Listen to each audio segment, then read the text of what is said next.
伫法国最近这几年，假团旅游会当讲是长时行，亲像驶帆船伫咧海边的安尼慢慢啊驶，或者是免用电伫咧山顶露营的体验，除了会当甲大自然有连接，也会当甲亲戚朋友往海港泡豆。de Saint-Raphaël, de belle aventure, belle aventure. On est paré pour le départ. 即马即个社会真侪代志拢要求爱有效率，因过有一寡人即马开始过慢活的生活。即台拄则自法国圣拉斐尔港出发的动力航船，要驶过地中海去科西嘉岛，规个航程无远。因过即台航船是要驶15到20点钟，互游客伫咧船顶困一暗才到位。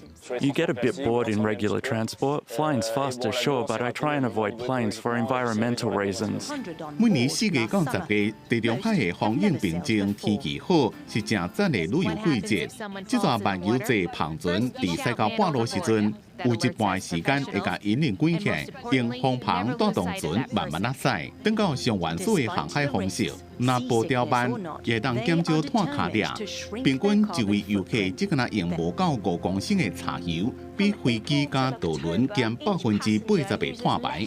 若是风影平静的时阵，就是互游客落去耍的上好的时阵。虽然会当看到美丽的海岸、海都、海龟，也过也会看到真侪粪扫。根据联合国的资料，地中海逐工拢有730吨的塑胶粪扫伫咧污染美丽的海洋。 We'd rather not find it. Better to spot fin whales.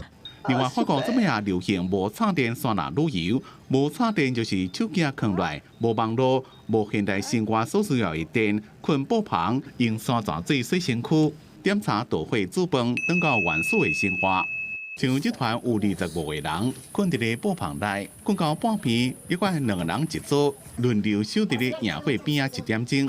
伫咧遮困之前，毋是摕手机看影片，是听野外的虫叫。公司新闻，王路梅编辑。